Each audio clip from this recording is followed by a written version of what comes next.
안녕하세요. 원혜영입니다. 제가 국회의원 5번, 또 부천시장 2번, 총 7번의 선출직 공직을 마치고 금년 하반기에 정계 은퇴를 하니까 많은 언론에서 그럼 정계 은퇴하면 무슨 일을 하려고 그러느냐 할 때 항상 대답을 앞으로는 자원봉사 차원에서 웰다잉 운동을 열심히 하려고 합니다 하고 대답을 해왔습니다. 그러니까 많은 분들 반응이 근데 웰다잉이라는 게 뭡니까 하는 질문을 항상 하세요. 그래서 오늘은 제가 생각하는 웰다잉의 의미, 또 웰다잉을 어떻게 실천할 수 있는가 하는 것을 좀 여러분들과 함께 얘기하고 싶습니다.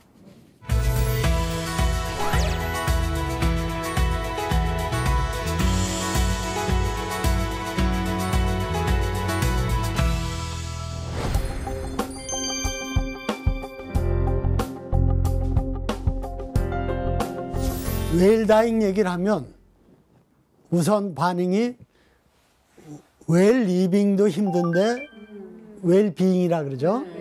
웰다잉까지 언제 신경을 쓰냐. 그렇게 웰비잉과 비교해서 또 생각하시는 분들이 많이 있습니다. 근데 웰비잉은 크게 보면 태어나서 죽을 때까지가 우리의 인생이기 때문에 웰다잉이 포함된 것이 웰비잉이라고 생각을 할 수가 있을 것 같습니다. 네. 그리고 세상 일이 다 그렇지 않습니까? 네. 끝이 좋아야 좋은 거죠. 네. 아무리 우여곡절이 많고 그래도 끝만 좋으면 모든 게 다 행복한 추억이 되고 정말 이렇게 따뜻하게 또 자랑스럽게 새길 수 있는 기억들이 되는 거니까요. 그래서 저는 웰다잉은 좋은 삶의 아름다운 마무리다. 또 마무리를 잘해야 세상 모든 일처럼 우리 인생도 아름답고 품이 있어질 거다. 이렇게 생각을 합니다. 그럴 때 이제 그럼 웰다잉을 좀 더 그런 관점에서 좁혀서 보면은 삶의 마무리를 잘 준비하는 것을 웰다잉이라고 얘기할 수 있지 않을까 저는 그렇게 생각을 합니다. 그럼 준비가 없는 죽음은 웰다잉이 아니겠죠. 네. 잘 준비된 죽음이 웰다잉이고 그것은 우리가 얼마든지 준비할 수 있는 일이고 또 준비함으로써 현재 우리 삶이 아름답고 품격 있어지고 또 삶의 마무리를 잘 함으로써 우리 가족 또는 우리 사회에 부담을 덜어주는 그런 것이 아닌가 이렇게 생각을 합니다.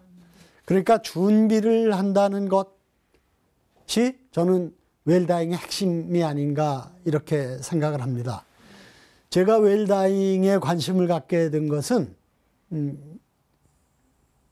여러 해 전에 국회에서 어떤 복지 관련 세미나가 있는데 가서 전문가들 얘기를 들어보니까 세브란스 김할머니 사건 이후에도 무의미한 연명치료를 받길 원하지 않는데 산소호흡기를 띄면 법적으로 병원이 처벌받으니까 어쩔 수 없이 연명의료를 하게 된다. 이걸 해결해 달라 하는 문제 제기들이 있었습니다. 그래서 제가 참 이상하다. 세브란스 김할머니 사건이 언제적 일인데 여지껏 왜 이게 안 될까 알아봤더니 우선 세브란스 김할머니 사건 다 아시지 않습니까? 이게 의학 기술이 발달해서 생긴 문제예요. 그러니까 의학 기술의 발달은 아주 좋은 일이죠. 그러나 또 의외로 생각지 못한 이런 문제가 그러니까 생명력은 다 소진됐는데 그래도 의료기술이 발달하니까 인공호흡을 통해서 심폐소생술을 통해서 투석이나 뭐 이런 걸 통해서 목숨만 유지하는 그러니까 그래서 그걸 무의미한 연명치료라 그러죠. 무의미한 연명치료는 너무나 고통스럽고 그야말로 무의미하고 가족에게 너무 큰 부담을 주고 또 사회에도 큰 어려움을 주니까 나는 안 받겠다 해도 이게 안 되는 거예요. 그래서 천상해법은 법을 만들어야 된다. 그런데 그 답이 있는 거고, 그래서 이렇게 중요한 일이 그 해결돼야 할 텐데, 근데 또 한편으로는 이렇게 중요하고도 많은 요구가 있는데도 해결이 안 되는 게 그만큼 어려운 문제들이 많으니까 그렇겠다 생각이 들어서 동료 국회의원들 수십 명을 뜻을 모아서 국회에 웰다잉 문화 조성을 위한 국회의원 모임을 제가 만들어서 공동대표를 하면서 연명의료에 대한 자기 결정권을 보장하는 법을 제정했습니다. 그래서 그 2년간 준비돼 갖고 지금 3년 차 시행되고 있고 100만 명 가까운 분들이 무의미한 연명치료는 나는 받지 않겠다는 연명의료 사전의향서를 작성하고 있습니다. 혹시 지금 작성하신 분 계세요? 아니, 그런 주위에 직접 들은 분들은 많이 있으시죠?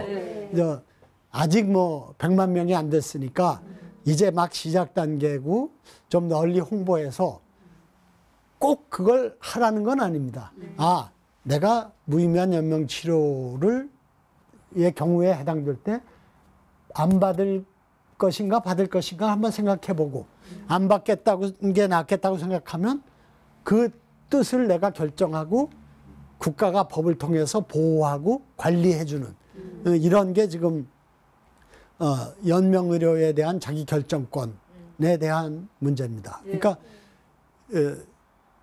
준비하는 것 중에 연명의료에 대한 내 결정, 준비가 바로 연명의료 사전 진료 의향서를 작성하는 거가 되겠죠. 이 경우에도 우리가 많은 생각할 것들을 제기해주고 있는데 의료 기술이 발달해서 옛날이면 다 노안으로 별세 이렇게 되실 분들이 고혈압이다, 심장병이다, 뇌출혈이다, 무슨 콩팥에 문제가 있다. 그래갖고 다 치료를 한단 말입니다. 근데 치료해서 건강이 좋아지면 100번 해야죠. 근데 자연의 섭리로 인간의 기력이 다 하고 그런 상태에서 가을이 오고 낙엽이 지면 우리가 이제 겨울이 오는 걸 아는 것처럼 우리의 삶도 이제 저물어 가는 것을 다 아는데 현대의학은 딱 집어서 무슨 병이 있다. 그거 고치자.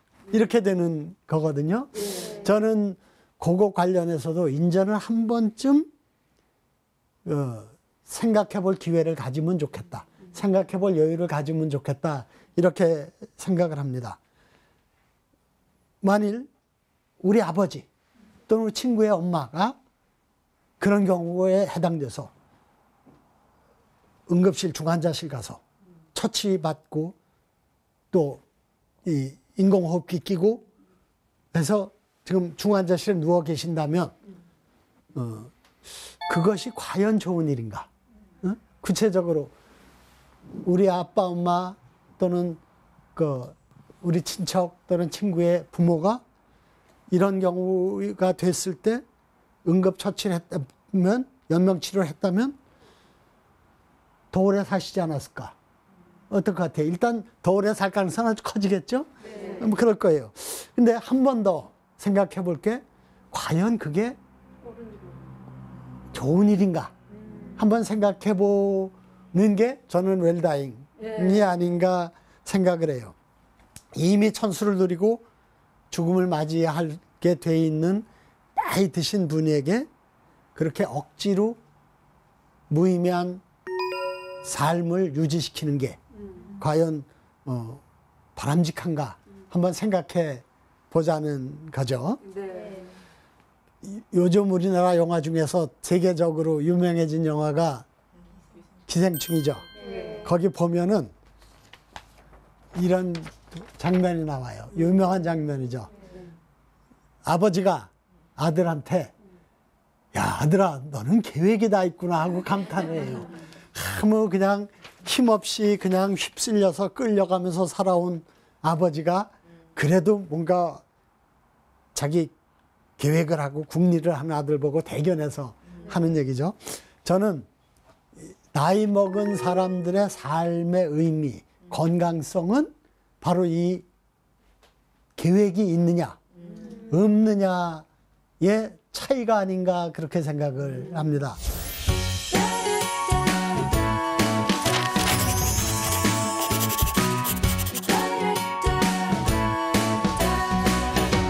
우리 이 프로그램의 이름이 행복한 고백이에요.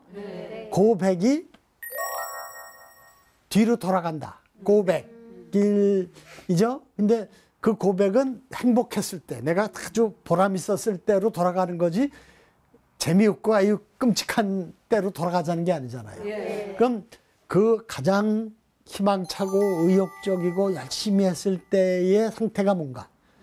계획이 있는, 그 목표가 있는, 그리고 쉽게 안 되지만 좌절하면서도 또 부단히 스스로를 격려하고 또 서로 격려하면서 뭔가를 이루기 위해서 열심히 하는 때가 행복한 때라면 그때와 그렇지 않은 때의 차이는 계획이 있느냐 없느냐의 차이라고 난 생각합니다. 그래서 이 시니어의 삶, 나이 먹은 사람들의 삶의 의미는 계획이 있느냐 없느냐에 따라 정말 난 보잘것없는 아무 쓸모없는 사람이야 이러다 죽는 거지 하고 체념하고 무기력하게 살아가는 사람과 그래도 나는 할 일이 있다 응? 라고 끊임없이 궁리하고 궁리하는 게 열에 9이 안 되더라도 계획하는 삶이 나는 건강한 삶이고 그 행복한 때로 돌아가는 길이 아닌가 이렇게 생각을 합니다. 아까 웰다잉은 삶의 마무리를 잘 준비하는 것이라고 얘기했는데 우리가 계획 없이 준비 없이 맞이하는 인생의 단계는 뭐가 있었을까요? 살아오면서 출생해서 결혼, 직장생활 또는 죽음까지 유일하게 준비 없이 계획할 수 없이 맞이하는 게 탄생이죠. 출생이죠. 누가 허가받는 것도 아니고 뭐 내가 난 이 험한 세상 테스 형 세상이 왜 이래 이랬는데 이런 데 안 가겠어. 결정도 못하고 우리 나오는 거예요. 근데 그 뒤에 진학의 문제, 취업의 문제, 결혼의 문제, 직장생활의 문제 그리고 이제 은퇴하고 나서의 문제 다 우리가 계획을 세우지 않습니까? 죽음은 반드시 죽는다는 거는 누구도 다 인정하죠. 그리고 또 몇백 년 뒤일지 모르는 게 아니라 몇십 년 뒤, 시니어들에게는 그게 5년 뒤일지 25년 뒤가 될지 모르는데 반드시 그런 눈앞에 닥친 일인데 왜 계획을 안 하느냐 그런 거 아니겠어요? 그러니까 계획하는 삶의 마무리, 계획하는 삶 이게 시니어들에게도 역시 젊은 우리 송강호 아버지의 아들에게만 중요한 게 아니라 이 송강호에게도 중요하고 우리 시니어들한테도 중요한 게 아닌가 그렇게 생각을 합니다. 특히나 이제 이 아름다운 삶의 마무리 그것에 대한 계획과 준비가 중요한 이유가 지금 우리 사회가 빠르게 고령화되고 있기 때문입니다. 지금 우리 사회를 그 고령화 기준으로 분류하면은 고령 사회라고 분류가 됩니다. 국제적인 기준이죠. 2017년, 3년 전에 우리가 고령 사회에 진입을 했어요. 전 인구의 14%. 5천 곱하기 14면은 700만 명이 법정 노인인 사회가 고령 사회예요. 원래 그 이상의 기준은 없었어. 근데 전 세계적으로 고령화가 너무 빨리 또 크게 진전되다 보니까 할 수 없이 유엔에서 초고령 사회, 슈퍼라는 걸 또 하나 만들었어요. 그게 전 인구의 20%. 우리로 말하면 5천만 곱하기 0.2 얼마예요? 1,000만.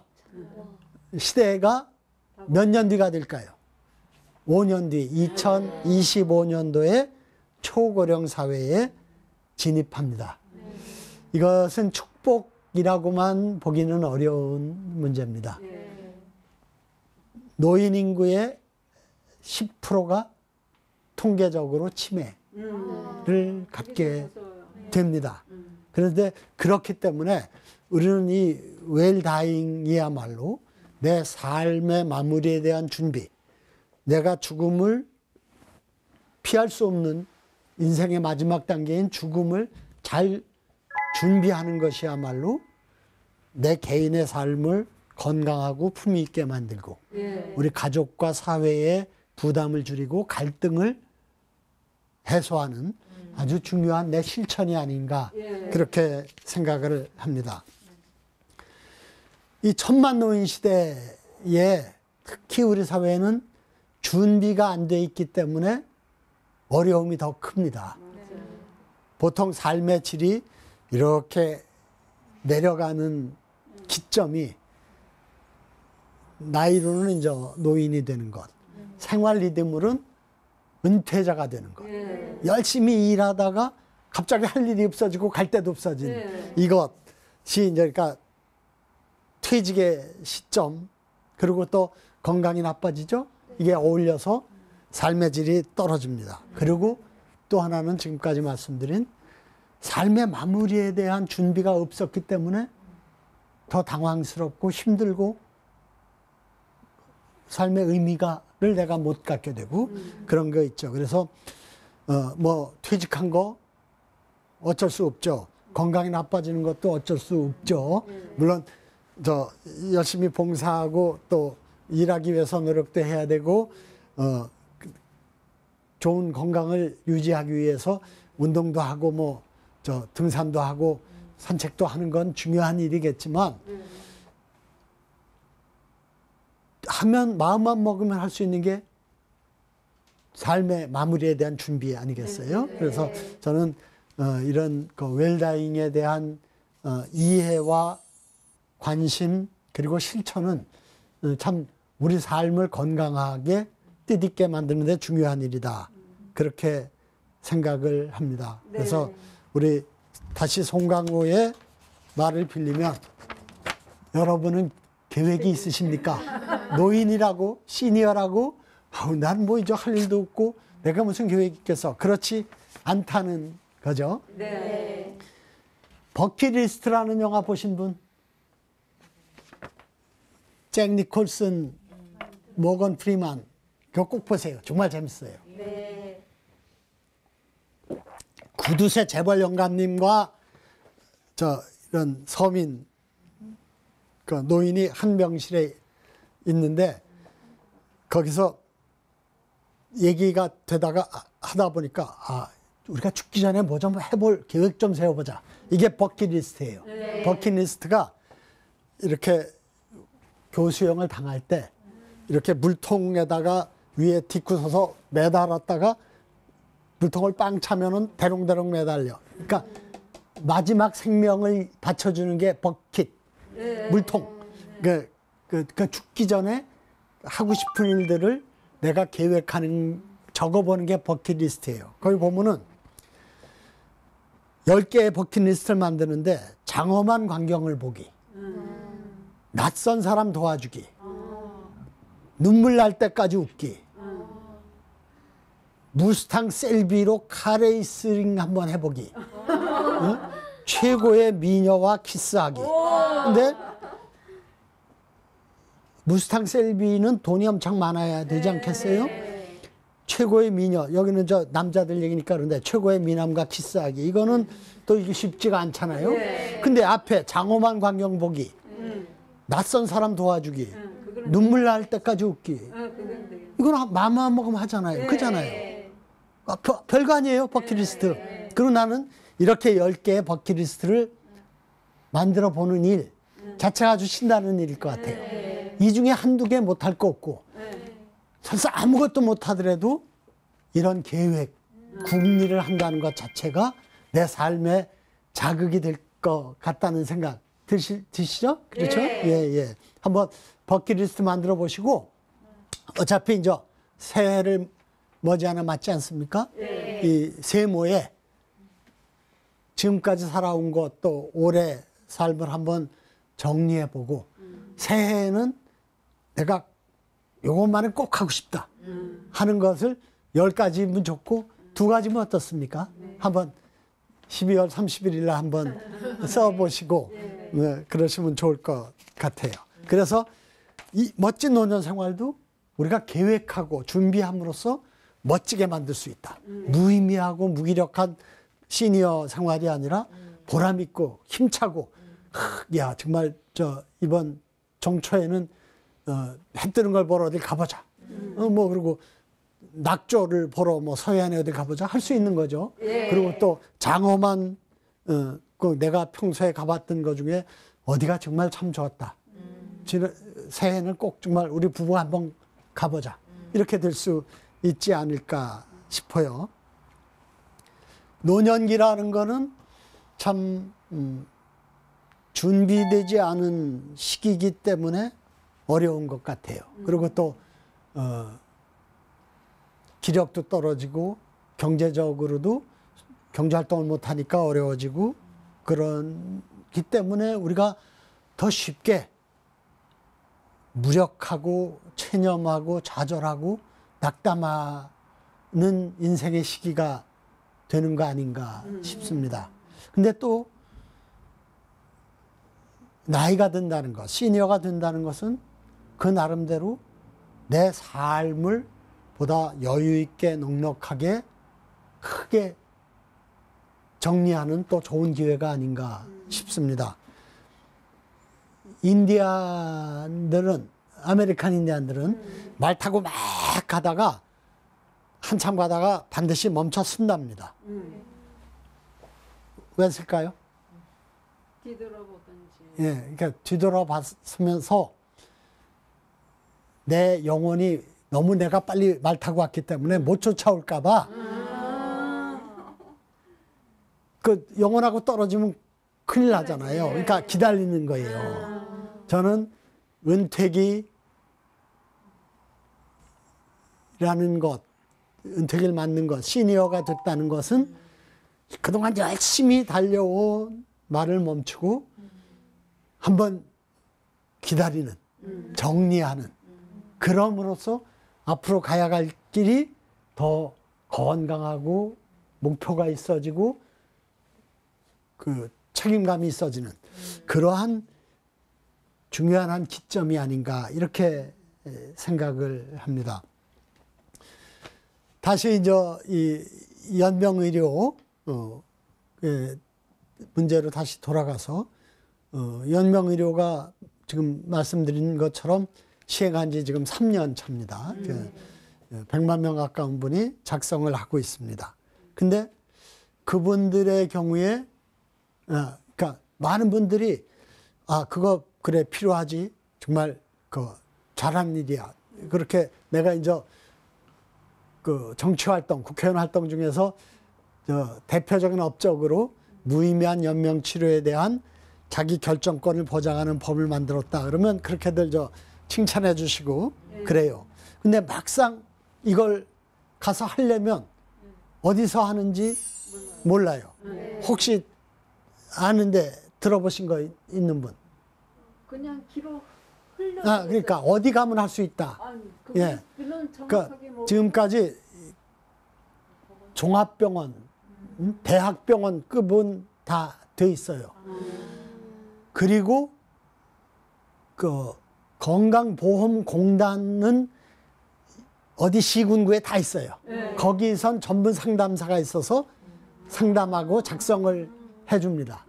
근데 지금 보건소 얘기하셨는데 보건소야말로 공공의료의 가장 중심적인 기능 아닙니까? 네. 그런데 대부분의 보건소가 이걸 안 하고 있어요. 게다가 요새 또 코로나 때문에 뭐 정신도 없지만 코로나 위기 빨리 극복하면 보건소가 이 무의미한 연명의료에 대한 여러 가지 홍보도 하고 그 상담도 하고 그렇게 하는 역할을 해야 되는데 아직까지 들어서 알긴 하는데 어디 가서 어떻게 하는지 모르니까 이렇게 진전이 없는 게 안타까운 일입니다만 어쨌든 이 천만노인 시대에 무의미한 연명 치료가 무의미하게 또 뭐 본인이 나는 끝까지 내 그 생명을 유지하기 위해서 모든 일을 다 해달라, 모든 치료를 다 해달라. 그럼 존중하고 그렇게 해야죠. 근데 그건 우리 전에 친척이나 또는 뭐 부모님 경우 보니까 너무 힘들고 안타까워서 난 안 하겠다 했는데 그 뜻을 실현할 수 있는 길이 지금은 좀 부족한 게 우리 사회 과제가 아닌가 이렇게 생각을 합니다. 이 무의미한 연명의료라는 게 참 그 문제는 조건 반사적으로 이루어지고 있다는 게 문제인 것 같아요. 제가 얼마 전에 의대 교수님 강연에서 듣고 참 충격도 받았고 걱정을 한 게 우리나라의 의료 문화가 좀 한 번쯤 돌이켜 생각해 볼 점이 있다고 생각합니다. 싱가포르, 여기는 이제 영국의 문화권이죠. 싱가포르 중환자실의 의사가 노인 환자가 왔을 때 중환자실에 입원시키는 비율이 10%랍니다. 10%. 우리나라는 75%랍니다. 그러니까 영국 의료 문화에 영향을 받은 싱가포르 의사들은 중환자실에 노인을 입원시키는 게 꼭 필요하고 해서 효과가 있고 그런 분들을 입원시키는데 우리는 무조건 가는 거예요. 75%면 다 아닙니까? 그래서 결국 중환자실에서 이것보다 훨씬 밝은 백열등이 팍 때리는 데서 24시간 노출돼 있고 그리고 어떤 그 웰다잉을 주장하시는 의사의 표현처럼 아이언맨보다 더 많은 호스줄을 주렁주렁 매달고 가족으로부터 분리돼서 이 백열등에 누워 있다가 거기에 뭐 온갖 사람들이 들락거리고 가족은 차단돼 있고 이 상태에서 죽음을 맞이하는 게 과연 꼭 좋은 일인가? 한번 생각해보는 문화를 우리 사회가 좀 가질 기회가 아닌가? 저는 그렇게 생각을 합니다. 웰다잉을 실천한 분으로 생각나는 분이 혹시 있을까요? 김수환 추기경님입니다. 연명 치료를 받지 않겠다. 내 뜻을 꼭 지켜달라. 그래가지고 연명 치료를 안 받고 자연의 섭리대로, 신의 섭리대로 임종을 맞이하셨어요. 또 죽으면 쓸모없게 될 내 육신을 다른 사람의 생명을 구하는데 써달라. 그래가지고 장기 기증을 했습니다. 또 법정 스님 연명 치료를 받지 않고 허례허식을 다 배제한 아주 간소한 장례식을 요청을 했고 제자들이 그것을 받들어서 아주 그 끝까지 무소유를 실천하신 삶을 사신 분이 법정 스님입니다. 우리나라의 웰다잉 문화가 많은 영역이 있죠. 말씀드린 연명의료에 대한 자기결정, 장기기증에 대한 자기결정, 장례를 치를 때 무의미한 허례허식을 안 하는 거, 몇백만 원짜리 관, 수의 이런 거 난 하지 말라. 이걸 내가 결정하면 가족이 따르지 않습니까? 어머니 뜻이 그러니까. 근데 그걸 결정 안 하면 특히 부모를 여윈 그 자식의 마음이 합리적이고 뭐 이렇게 이성적인 판단을 못 하잖아요. 그렇죠. 저는 우리 어머니 마지막 가시는데 뭐 뭐든지 다 해드려야지. 그러니까 무의미한 허례허식에 쉽게 이제 끌려가게 돼 있거든요. 예. 그러니까 그런 것도 그렇고 그 밖에 또 유산도 그래요. 내가 유언장을 써놓으면 가족들이 어머니 뜻이 그러니까 그건 따르자. 설사 형제간에 좀 불만이 있더라도 뭐 아버님 뜻이 그러니까 어쩌겠어. 그런데 그게 없다 보니까 부모 자식 간에 형제 간에 싸우잖아요. 응? 그러니까 내가 결정함으로써 내 삶을 아름답게 마무리하고 가족과 사회의 부담이나 갈등을 줄일 수 있는 길이 있는데 이걸 왜 안 하냐 이거죠. 그런 점에서 웰다잉의 영역은 아주 넓어요. 네. 근데 그중에 더 이상 우리 생활 문화로 확산시키기 위한 노력이 필요 없는 웰다잉 문화가 딱 한 가지 있어요. 뭘까요?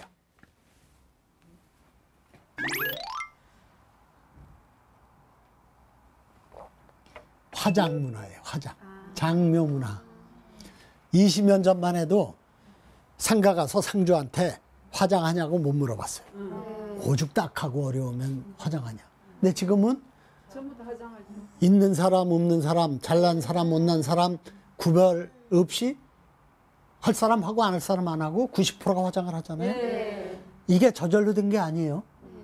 20년 전만 해도 어림도 없었어요. 그게 가능해진 게 많은 분들의 노력이 있었고 그중에 지금 SK 옛날에 선경의 창업자인 최정현 회장님이 내가 죽으면 반드시 화장해라.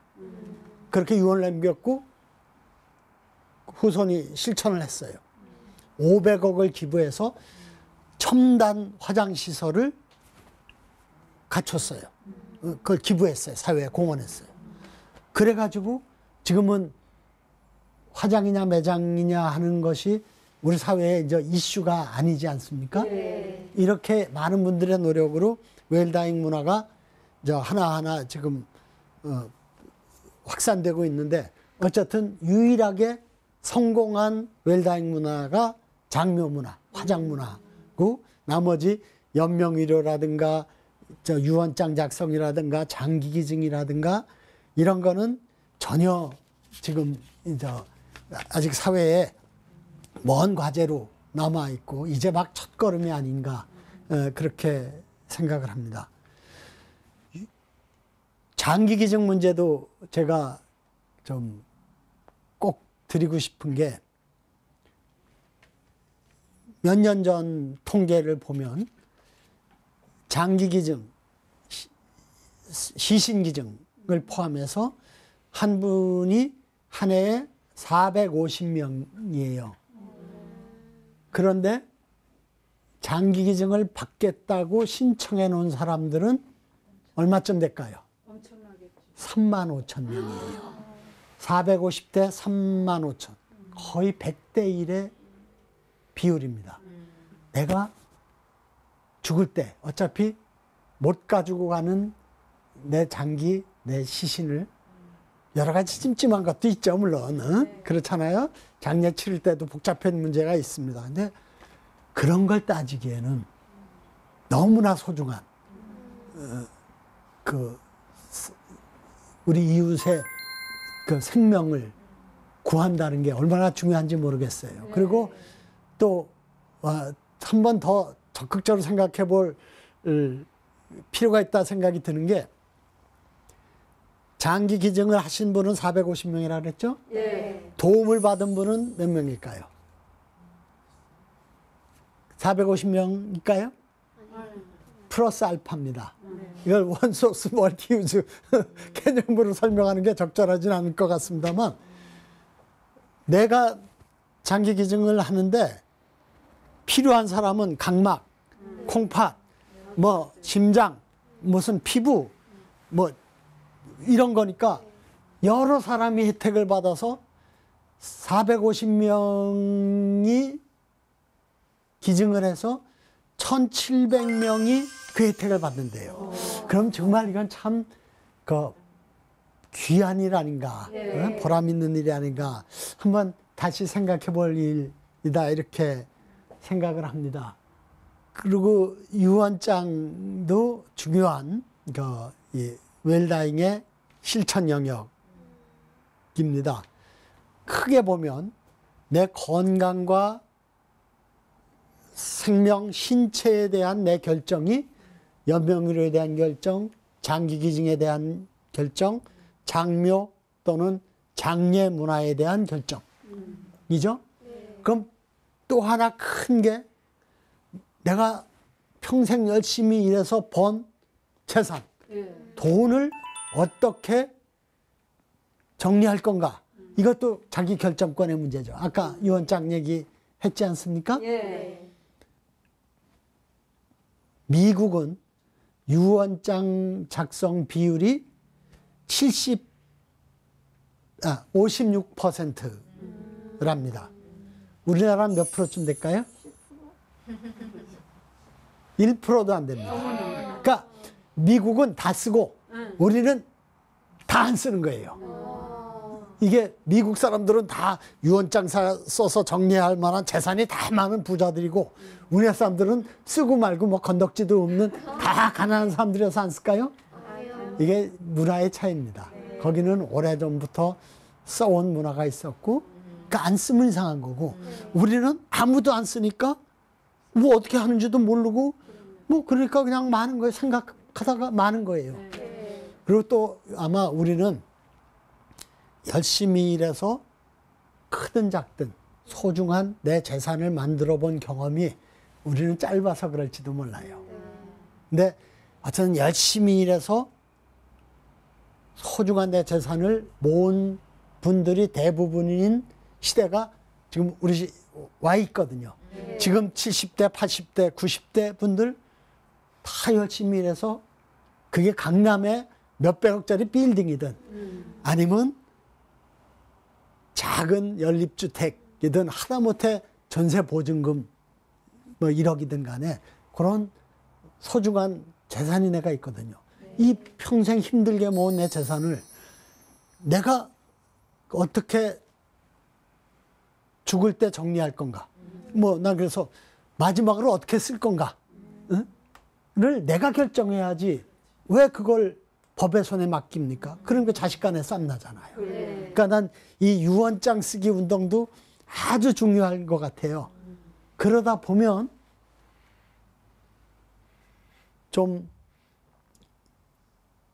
그 중에 일부는 내가 어릴 때 꼭 축구를 열심히 하고 싶었는데 또는 좀 그림을 좀 공부하고 싶었는데 먹고 사느라고 못했다.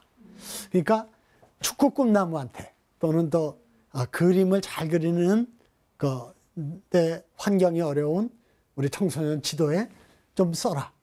뭐 또는 뭐 나는 등산을 좋아하니까 등산가들을 뭐 이렇게 우리가 육성하는데 그 기금의 일부라도 쓰여지면 좋겠다. 이렇게 유언장에 쓰면 되잖아요. 쓰는 건 내 마음 아니에요. 그죠?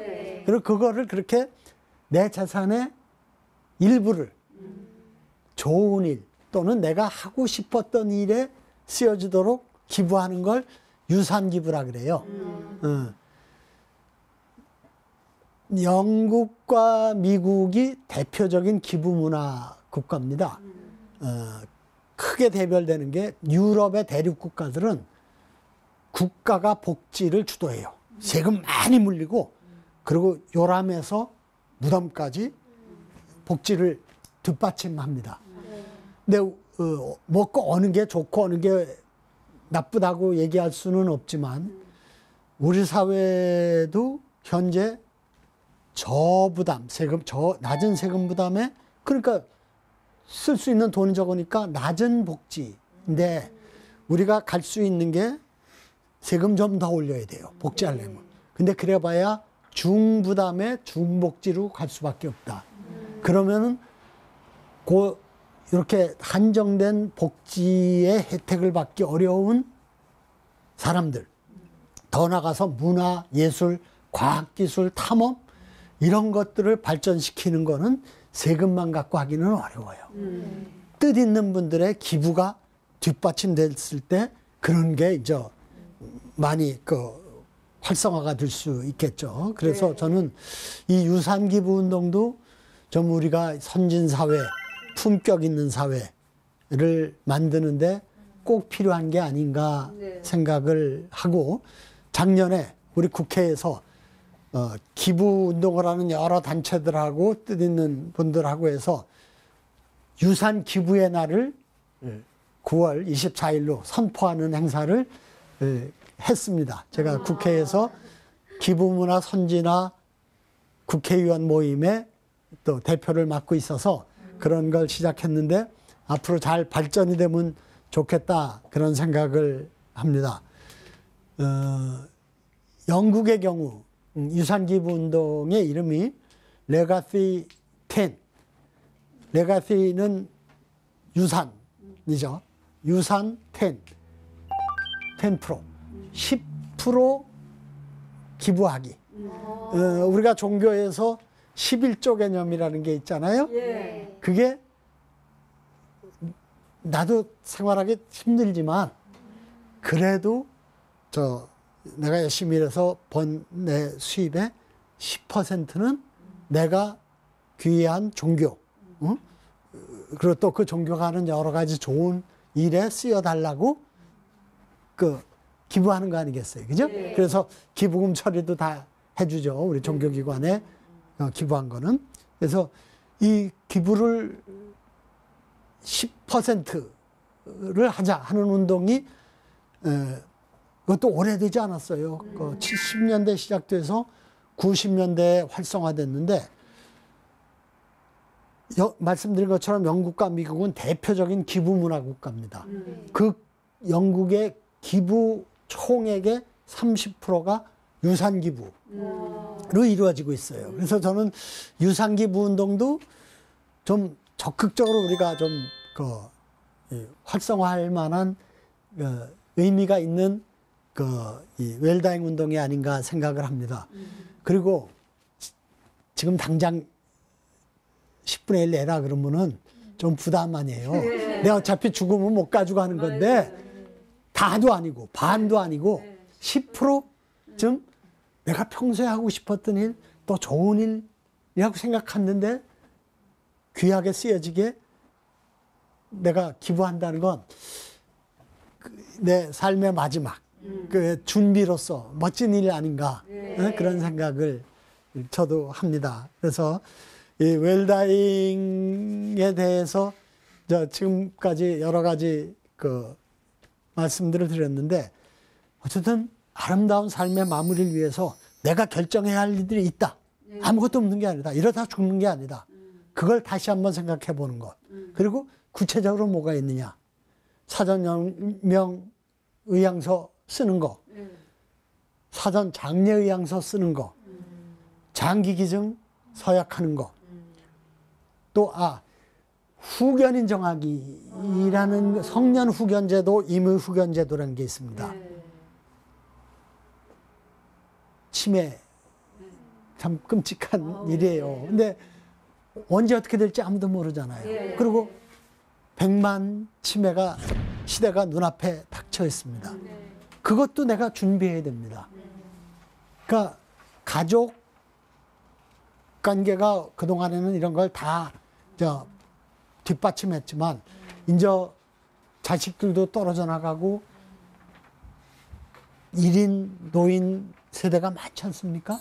그럴 때 내가 갑자기 쓰러질 때 내 친한 친구, 친척, 후배 이런 사람들한테 당신이 나 죽게 되면, 치매에 걸리거나 중증에 빠져서 아무 의식도 없고 결정을 못하면 당신이 좀 챙겨달라. 내 고난을 받아달라. 이런 것도 삶의 마무리에 대한 중요한 준비인 것 같아요. 그리고 웰다잉 문화가 좀 우리 사회에 많이 확산돼서 우리 사회가 좀 더 품격 있는 사회, 이렇게 통합하는 사회가 또 포용하는 사회가 됐으면 좋겠다 하는 게 제 생각입니다. 같이 얘기에 동참해 주셔서 감사합니다. 고맙습니다.